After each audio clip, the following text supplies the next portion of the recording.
Many people say that music is a universal language. If that's the case, I would like to use music as a platform to talk about health. My name is Dr. Moshe Lewis, and I'm a full-time practicing physician who loves music and the way it affects our brains, our bodies, and our well-being.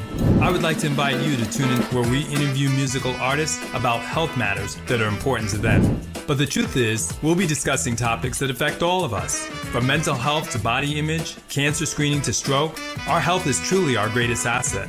So the goal is to open the dialogue on health to embrace topics that we don't always like to talk about in a way that's raw, candid, and lit. Hopefully, these discussions will improve the health of our community. After all, your health matters to me, and if I can make it sound more beautiful, then that's something we should all listen to. Music and medicine, when you hear those words, how do they speak to your heart? Music and medicine, music is medicine. You feel me?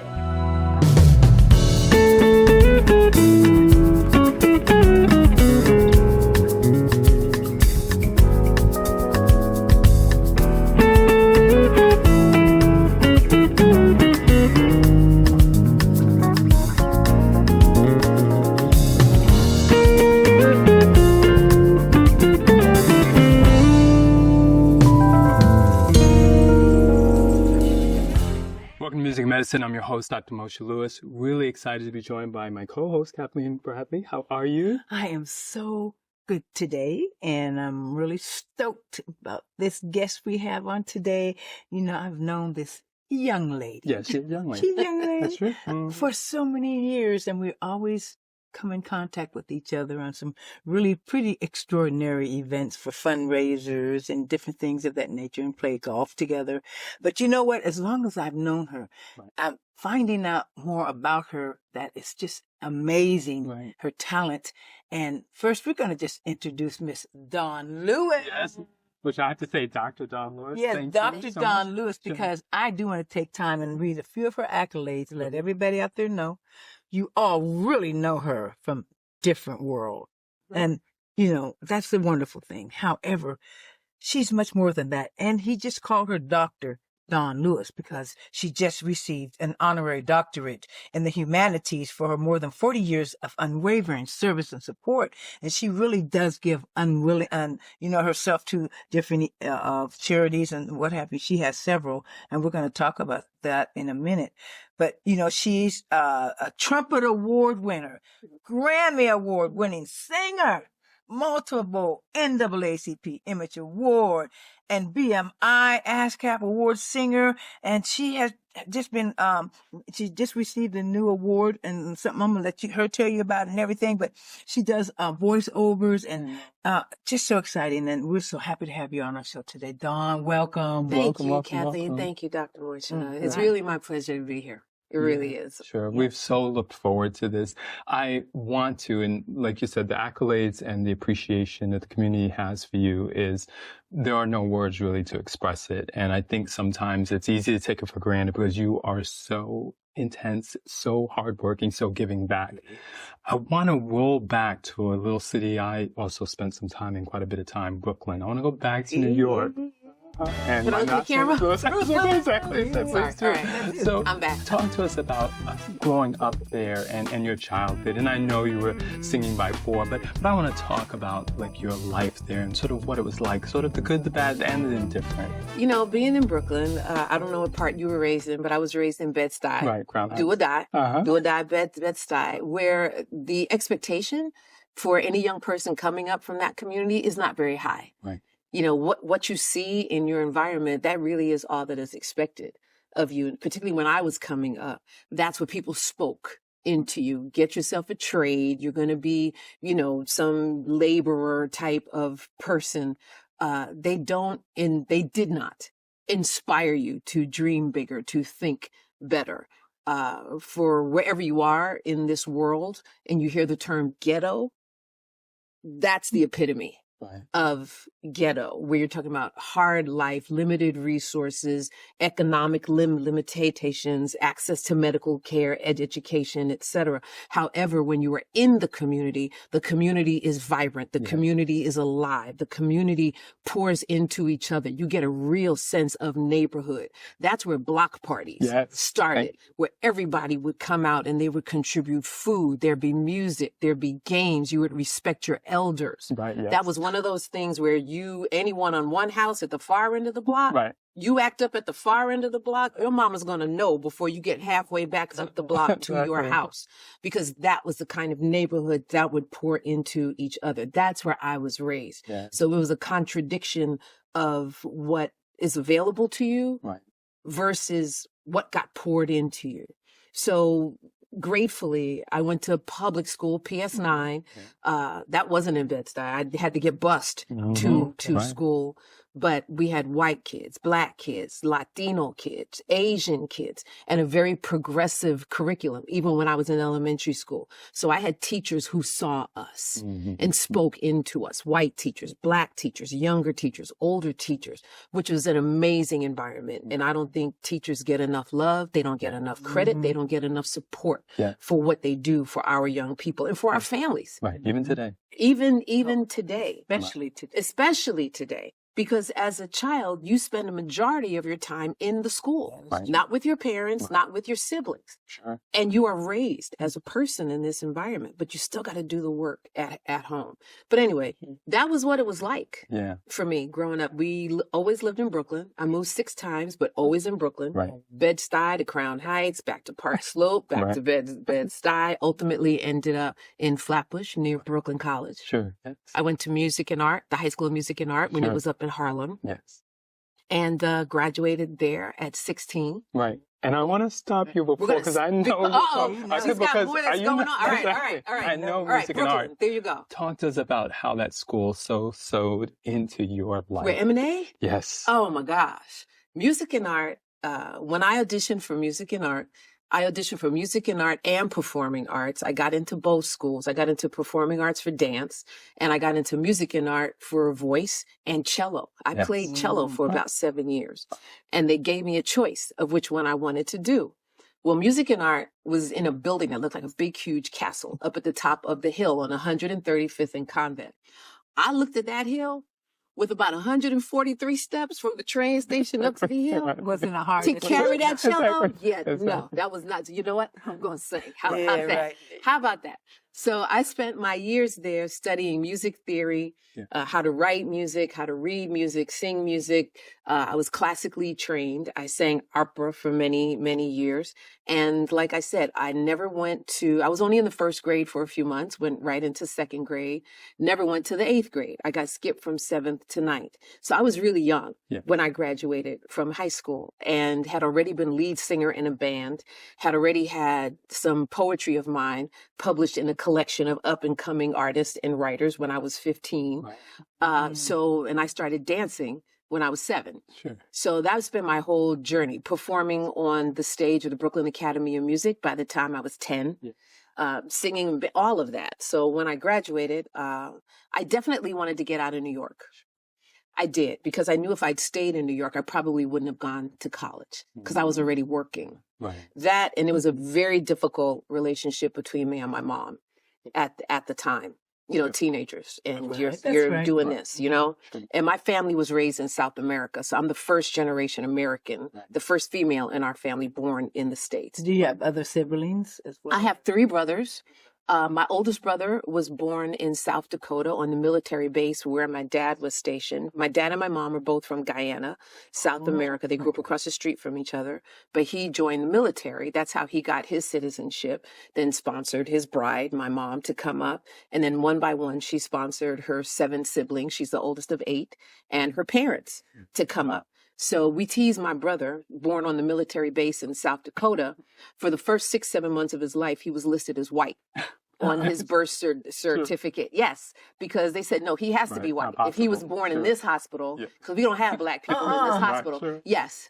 My in-laws are from the Knot, so I know. There you go. So they took my parents almost 7.5, 8 months to get my brother's birth certificate corrected. Wow. So we tease them, say, you came out the womb trying to pass, bruh. It's I'm not sorry, gonna work. that's not It's not going to work. happening. So myself and my other 2 brothers were born in New York City. So it was a lot of contradictory information that we were receiving, how to be independent, because my mom raised us as a single parent. There were real challenges with domestic violence. My dad was very charming, but he had a dark side when he was home. And my mom left, and segue, which was why it was important to me to do Tina on Broadway as Tina Turner's mother, who left Tina as a young child to save her life from domestic violence. So the story was a very personal story, very personal role for me. Anyway, so we're back in New York and receiving this contradictory information about what it's like to be raised in a patriarchal society, which is what it was when my mom was raised, but at the same time, being taught that you have to be your own person, you have to make your own way, you have to speak into yourself. So it was this, okay, so Mom, which is it? Which is it? So I went away to school. I went to University of Miami. Right. And before we go too far into that, I know, Mr. Johnson went there too, and you did a project with him.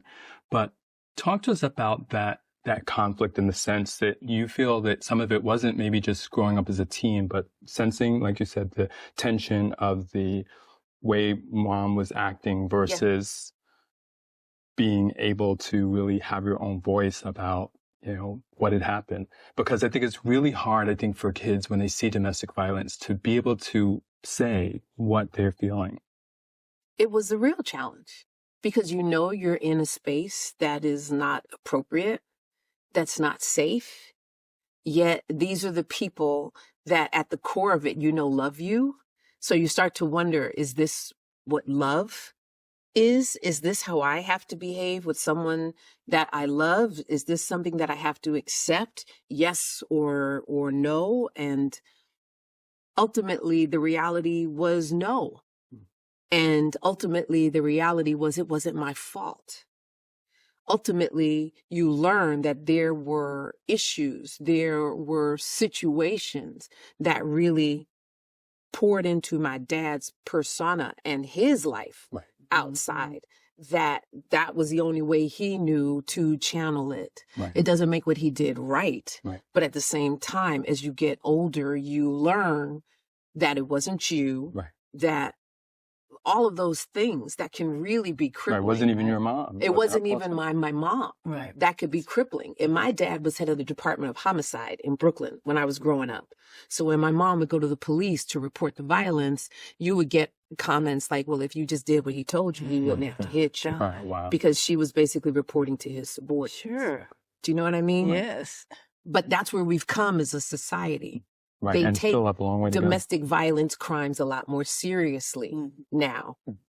Me as an adult growing up, it let me know what I did not want to have in my life, what I did not want to have in my relationships. My dad, rest his soul, grew to be a better person before he passed away. But I really believe that was due to the love and grace of my mom, how she never spoke poison into us about our dad. She let us have our own relationship with him, and she just taught us to love ourselves and be better people, not in opposition to what we witness, but just be a better person, make better choices. She taught my brothers to respect women by respecting me and protecting me. And I have 3 of the most amazing brothers on the planet. So when it came my turn to get married, I made sure I checked all the boxes. Exactly. House never. Sure. Exactly. House never. The person that I ended up marrying ended up being a fraud and presented his best self. He sent his representative. That's who I fell in love with, and that's who I agreed to marry. And then once we got married, it was like his head spun around, and he was like, "Look, this pea soup out." go. Was that before or after you were on the different world? That was after. After you got married? After No, that was after A Different World. That was so you think many years. pretty much you had your celebrity and notoriety, and that he was gravitated more absolutely. towards that. He was counting on the money. Oh, He was counting on the access. He was counting on the marriage being more in the presentation of the marriage being more important than the quality of the relationship. And I said, no, you clearly mistook me for somebody else. Is that right? No. And then when I voiced that, we were only together for a few months, and he really flipped and showed his real self within just a few months. I wanted a divorce. I wanted out. And that's when he got violent. I never in a million years would have ever envisioned myself in the very environment that I had sworn I would never be in. So the difference then compared to what my mother did, I went to the police and said, this just happened. And they said, we're sorry that happened to you. And they went and handled it and arrested him. It broke my heart to say this person that I just agreed to be with for my life, I'm now having arrested. But you learn that it didn't start with you. You're just the first person who actually stood up. And then you find out that there's a list of other people that he had involved in that his he life. had involved. That's how it But because usually of who he was, they got a pass. He got a pass. He got excused. And the women became vilified. But people knew me. And they're like, yeah, no, I don't think Dawnn Lewis is that. So no, dude, it must be you. And then a lot of truths started coming out. So for any young person who's in that environment, who was confused by that environment, who is now being emotionally challenged or damaged because of that environment, know that it doesn't last always. I would encourage them to figure out the love within themselves and to seek that out. That's absolutely true. And like you say, it's unfortunate, and you never really think it's going to happen to you. Exactly. And you go into a love relationship and a honeymoon and everything, and you think you know this person, even though we know it takes time over time to really know and learn to love somebody. But for someone just to go from day to night, from good to bad, all in like, whoa. Hey, how did I miss that? That is, sometimes there's signs, sometimes there aren't. So. There aren't, because if that person is committed to doing it, they will keep up the pretense as long as they need to keep up the pretense. And you're left wondering, how did I miss that? It says, no, you didn't. It was not present until it was convenient for them to make it. So, but the main thing, like you're saying, telling these young women especially, get out. Get out. It's so hard sometimes, as you know, because you're dependent. This person might have making money, your husband or somebody, you have children, and like they find it so hard just to get up and walk out and leave. But there are so many places nowadays that will give you assistance, which didn't exist in my mom's generation. So I'm grateful that over the course of time and over the course of years, we're taking that more and more seriously, which is why things like what we're dealing with in politics now, with deciding what to do with your own body, makes all the difference in the world. Because if you are subjugated to someone in that nature and end up getting pregnant, they end up raping you. They end up, the last thing you want is to carry to term this perpetual reminder of that pain, of that violation, of that crime, so no, we, God willing, will be able to get our society back on track to where certain things are taken out of the hands of government and put back in the hands of responsible adults. We have work to do. Amen. There's a sermon right there. When you were speaking, and I apologize for the pregnant pause, you made me think about your foundation. And I knew we were going to get to it, but talk to us about A New Day, because I think so much of what you sow into them, we were just getting a chance to hear. That while the field trips and the educational piece is very important, and I know you all do that, it's really sort of those private conversations that you all have that really create a safe space. Talk to us about that. Well, we have programs, and thank you for mentioning that. The foundation is called the A New Day Foundation, which is a play on my name, Dawnn, A New Day. But our goal, our mission is to create an environment that introduces to our participants, our teens, that where you were yesterday is not where you need to be today, nor where you have to end up tomorrow. So we want to be your new day of opportunity, that if long as you are waking up, you can do better. with today than you did with the day before. You can do more to deposit into yourself to be your best self. So we have programs for teen boys. It's called Mentors, MEN, capital TORS, which stands for Men Talking of Relevant Situations. Oh, wow. And for girls, it's called Sisters Hangout. Sure. And both are for teens 13 to 19. Where we, like you said, introduce them to different career and cultural opportunities that they don't normally get access to or even know that they exist. Right. Everything from the Bill Pickett Rodeo Right. to going to LAX or any other airport and shadowing the engineers to see how an airport is run, to NBA headquarters to see this is behind the scenes. We know the players and the players' names. But what happens in the office, the marketing, the Right, the general C-suite, manager, yeah. all of that. As Kathleen mentioned, I do a lot of animation work. So we've taken groups of kids into a recording studio and taught them how to make and produce their own animation and video game projects, taught them how to break down and direct the script, work the mixer board, EQ the mics, how to get on the mic and create different characters. But with each of those opportunities, we feed them. Right. And we have, to your point, what we call a safe space conversation, where after the day, after they've interacted with all the other teens in the group, we've now created an environment where they can open up and be transparent about what's going on in their lives. So it's a group where they talk candidly, where they talk authentically, and they're transparent. And what they learn is that what they're dealing with, they're not the only ones dealing with it. Right. Are There's they like invariably- at-risk children or just regular No, teens? underserved. Where did they come from? Where did they come from? They come from all around the city, from different church groups, different school organizations. It's all word of mouth. Right. And those opportunities we keep to small groups, only 20 to 25 kids at the most. And the parents release their kid to us for the day. They have to sign a waiver. They drop the kid off and they come back 6 hours later.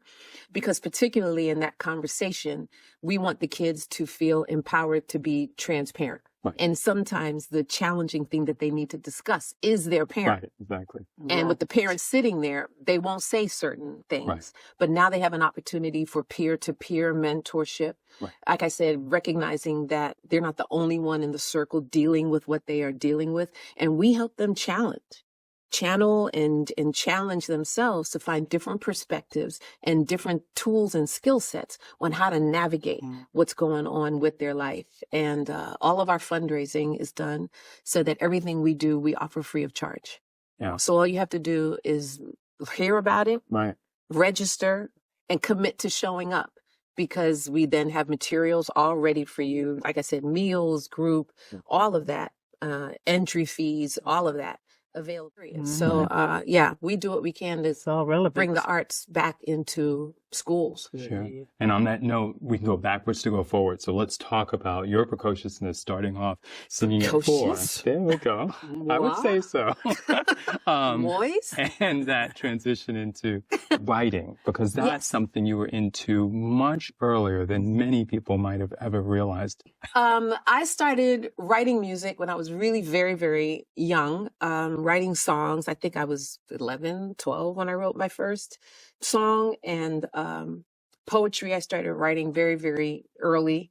It was a good way for me to channel that hostile environment that I told you that I was in, putting it down on paper. And when I look back now, because I still have all of that in different little journals. I started writing journals when I was in junior high school. When I look back at some of the things that I had written, it was like, wow, my heart goes out to that little girl. It really does. My heart goes out to that little girl. Anyway, so coming up through school, through music and art, I was surrounded by amazing musicians that the world has come to know now in the jazz world. People like Marcus Miller, Omar Hakim. I mean, the list just goes on and on. Then I went down to Miami for college as an applied voice major singing opera. Right. But as I mentioned, I was At already 16. I was 16 years old. They were very reluctant to enroll me in the school because I was so young and coming so far from home. But I had a grandmother who lived maybe about 40 minutes from campus who agreed, to keep an eye out for me if there were ever any issues or whatever. But they wanted me to take some of the classes I'd already had in high school. music theory, sight singing. I was like, well, I'm not taking that again. I already had it in high school. So I erased what they wrote for me and wrote in what I wanted.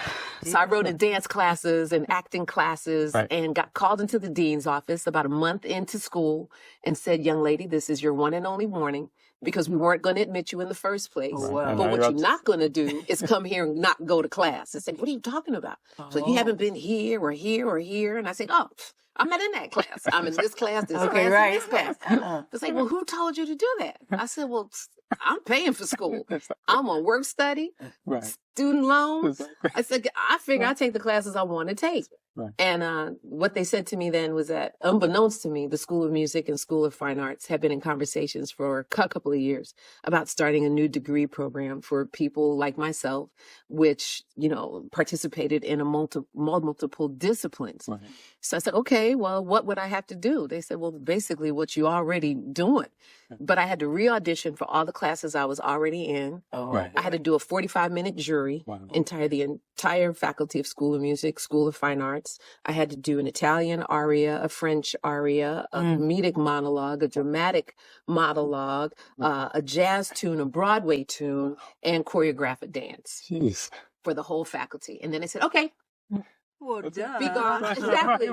Be gone. You would have won them over on the first two. Be gone. Thank you. But now they could officially start the degree program. So I'm the founder and first graduate of the musical theater degree program at the University of Miami. Graduated in 4 years. I minored in journalism and graduated magna cum laude. So that just sent me on my way of composing music, writing jingles, being a jingle singer, a session singer.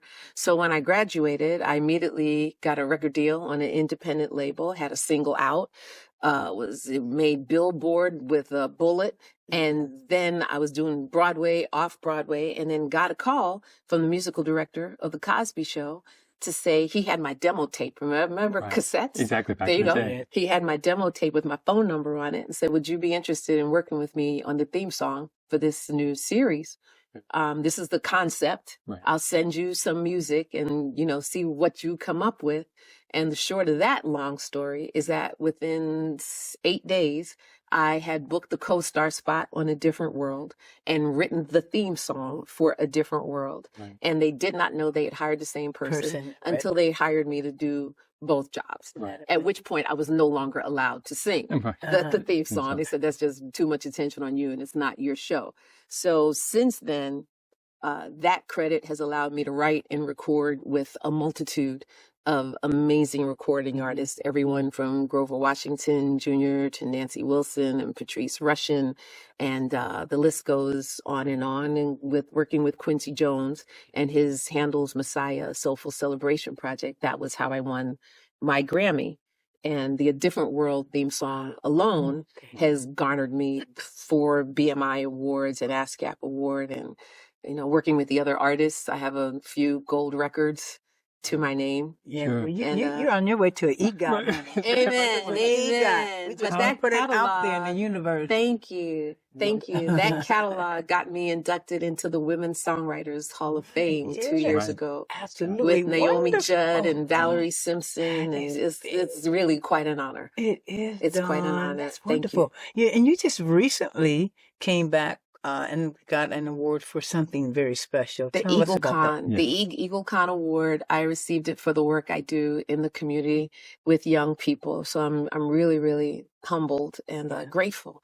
Because some days, you know, it's hard to keep it moving. You can feel really challenged. You can feel really frustrated, you know, disappointed, all of those things. But when somebody who you had no idea was watching you says, please keep up the good work because you're making a difference. Okay. You are making a different world. Okay.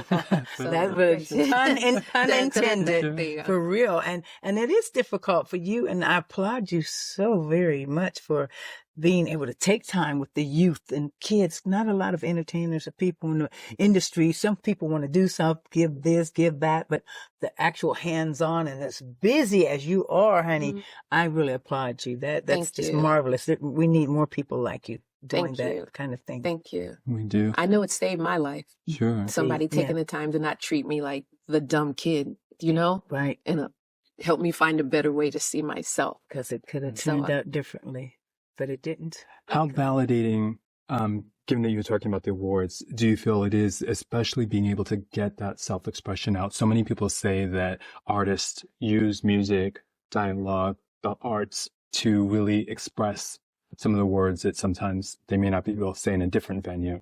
hmm So how does that make you feel to really basically be heard?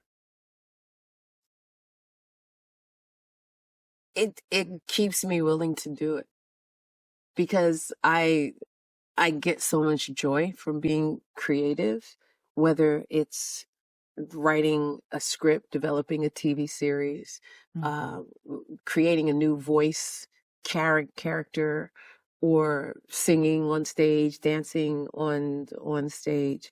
I get so much personal joy from the creative aspect of it, but it can be really challenging dealing with the business of show.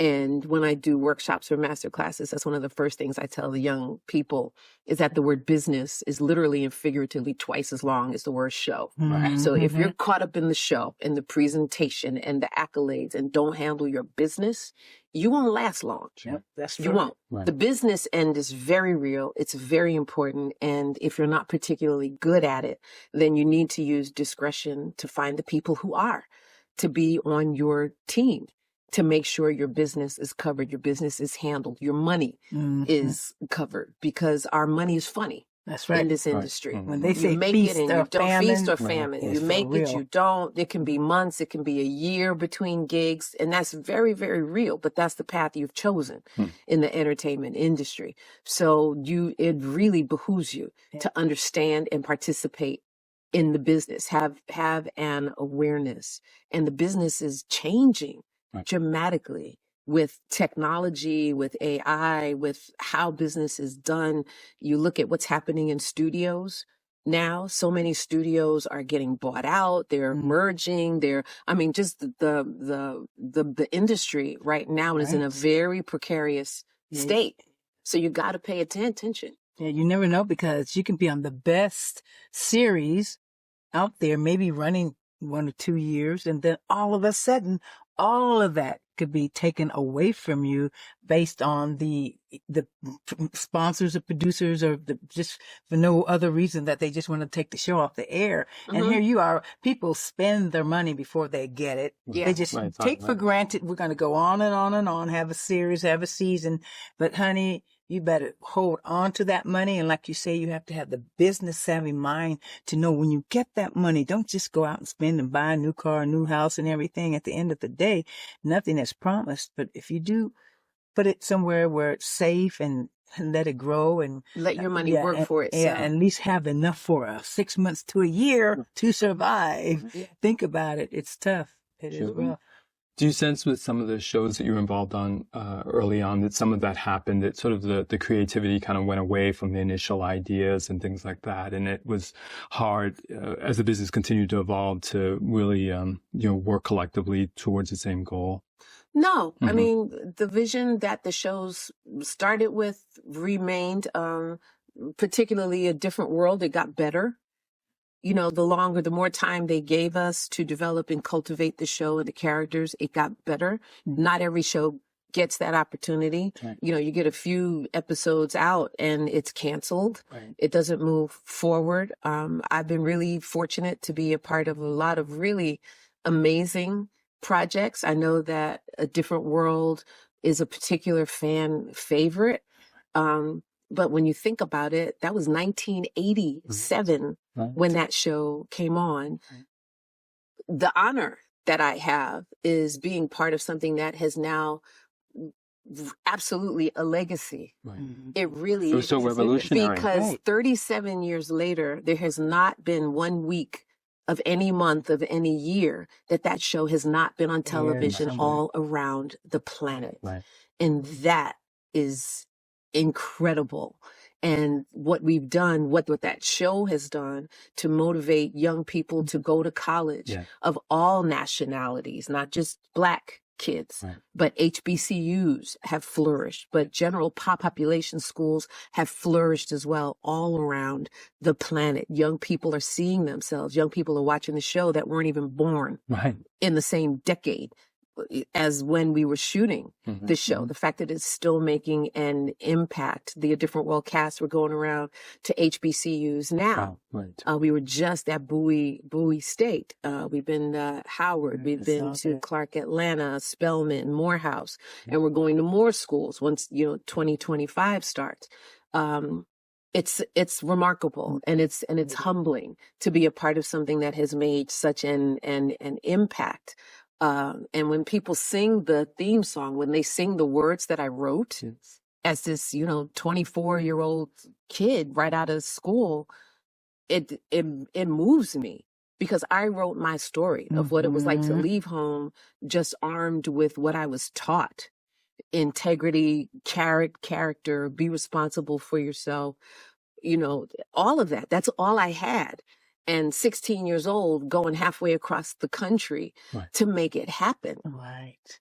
I don't know many people that would entrust their 16-year-old child, send them thousands of miles away and say, okay, good luck. Right. Nope. Good luck with that. It seems like though you are so mature. You've always, I guess maybe from being raised the way that you were somehow. So that's absolutely your maturity, definitely in hearing your stories, comes through a lot. And I guess, they felt even though you were 16 in age, mentally you were 21 and no, that's not how it happened. I said, I'm leaving. No, what? You're 16. I said, no, I'm leaving. Right.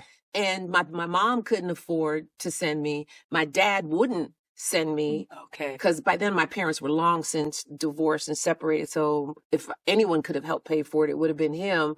But again, like I said, he had definite control issues. He was like, no, you're going to go to college and hook up with some no-neck boy and get pregnant and da-da-da-da. Wow. He was speaking. I said, you don't even know me. You haven't lived under the same roof as. I said, you know what? Don't even worry about it. I got another family member to sign for a student loan and I left. Well, right. Wow. Okay. That was how I went to school. Okay.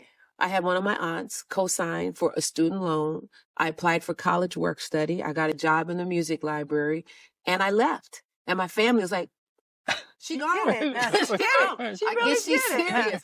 I guess she's serious. Back up, say, I'm leaving home. You did and I did it. So that was a thing for me to be who I said I was going to be. Not, leave and then go, oh man, I need help, and not take it seriously and be scattered and, all of those things and become a statistic. That was important to me. And that was a lesson that I've taken with me ever since. It's like, you can say a lot of things, but who are you when your feet are really placed at the fire? You can say, you know what, I don't want this job. I'm quitting this show. But what happens when you are let go from the show and you're like, oh, right. Y'all really let me go. It's right. like, yeah, no, right. no. Who are you right. really? And I liken life to a tea bag. It's like, it all looks like grains and seeds and whatever until you put it in hot water. Then you really know what's inside that. I like that analogy. And that's who we are as individuals. It's like, you can see on the outside, okay, you look good, you put all together and you dress up real nice, but let's see who you are when you turn up the heat. Wow. There you go. Do you sell your friends down the drain? Do you sell your soul? Do you all of a sudden you cussing, you fighting, you cutting people? Who are you when the heat is turned up? On that note, I think that's a great segue into, and I have a kid who reintroduced me to you through Doc McStuffins, animation. Talk to us about the voices, Guyana, the old Jewish guy, like how you really evolved into that, 'cause you've done so many amazing roles. Thank you. Animation, I was a kid that used to love to imitate people, imitate voices, imitate actors, imitate different cultures. And I just listened a lot. And my very first animation gig was Suzanne DePass that used to run Motown, is credited with discovering Michael Jackson and the Jackson 5. She was thinking about going into management. And so she was considering me as a client. So she says, Dawnn, I'm producing this new series for the group Kid and Play. It was the Kid and Play cartoon series.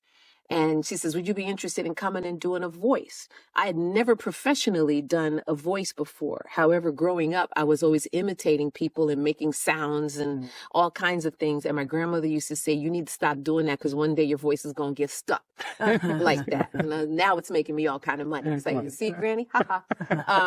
So I didn't know what to do. I'd never done that. Like I said, I'd sung jingles. I'd been a session singer. So I understood melody in tone, and that you have to convey a message when people can't really see you. That's what singing and music and the recording industry is. You have to make them feel a certain thing without seeing you. Okay. So I was like, well, what do I do? And then she described what the character is. She's this young teenage girl. She's the girl in the crew with Kid and Play. So I decided to imitate my niece. And my niece, all of us are from Brooklyn. And my niece has this very distinct kind of voice. And so I imitated her. It's like, okay, kid, come on, play. We're going to be doing this song together. All right, we're going to be dancing. We're going to get a high. And so when I called her and told her I got this gig doing her, she says, Auntie, you owe me money. That's right. So ever since then, I love being all these characters that you would never physically hire me to be, whether it's a 7-year-old boy or like you said, an old grandmother, old Jewish person, a Caribbean person, somebody with a British accent or an African accent.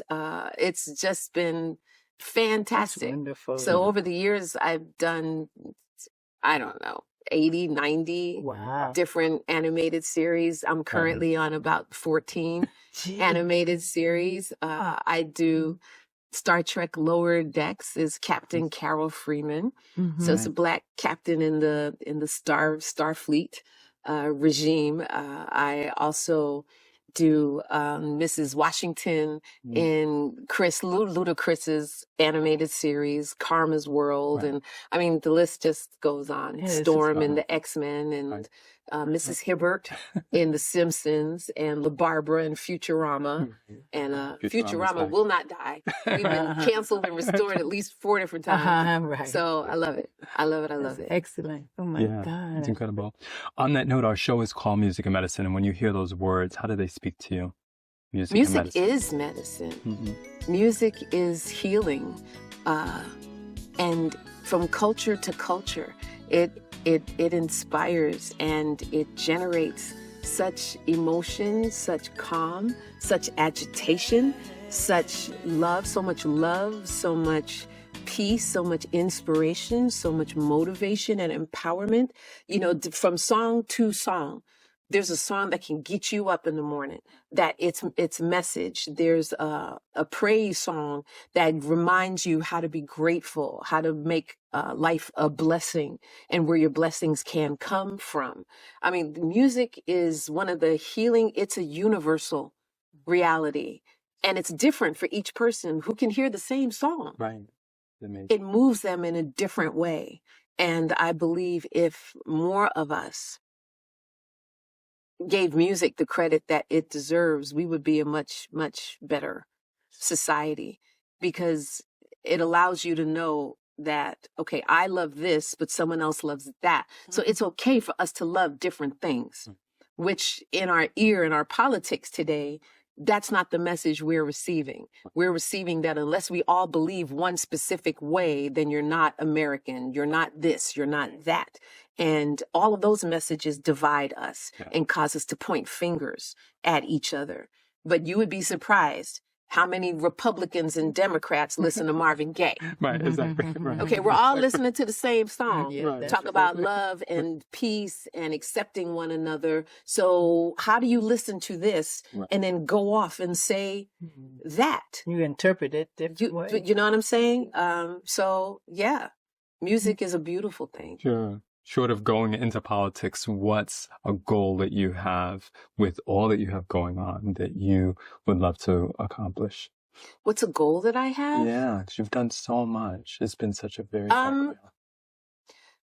my life goal is to continue to be a happy and content human being, doing what I love to do, and do it in a way that positions me to share that love, to share those opportunities, to share those benefits with the people that matter to me, primarily my mom and my brothers, my nieces and nephews that I call my kids. I didn't biologically have any kids of my own. And then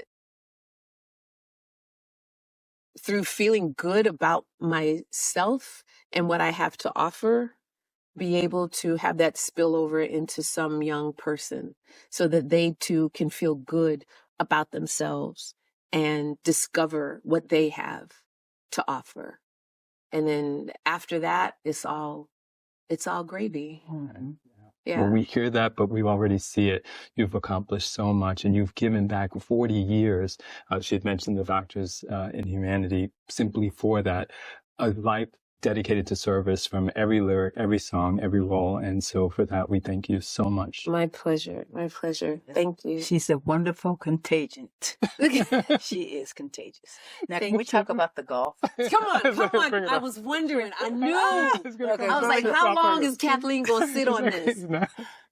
You know what? I've learned so much about you and have known you for so long. And I think because she's just so more driven than I, that she could drive longer than me when it comes to golf. And a hole in one. She wins them all the time when we go play golf for the women's longest How do you find the drive. time? Is it just simply innate is it innate expertise? You know, it's I guess part of it is just natural gift. But I don't get to, when I first started playing, I was a golf fiend. You couldn't keep me off the course. And then reality set in and I had to go to work.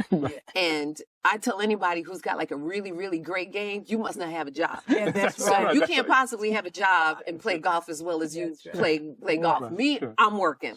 So I don't get to play nearly as often as I would like to, but you know, some days the game is on and popping, and the other days it's like, whose clubs are these? I think they're broken. But on any day, I look good. So if nothing else, you show up looking fly. And we get to play, though, the beautiful part of it is, as much as we love the sport, we get to play for many wonderful charities and fundraisers that help so many people and a lot of our celebrity friends. Right. And, you know, we're able to play some of the best golf courses that normally we would not get an opportunity to play. And we encourage young people, especially women, girls, and boys and girls, to get out and play the sport of golf. Yeah. So many people and conversations are met there and talked about. And business deals. Because it's not cheap to play, first of all. So a lot of good things happen with golf. So get out and play, learn. Mm-hmm. Absolutely. That's one of the things we do with the foundation. We've done it a couple of times now. Dawnn Whitfield, a dear friend, an amazing golfer. Both he and his son are scratch golfers, and his son is getting a golf scholarship, and I know he wants to turn pro.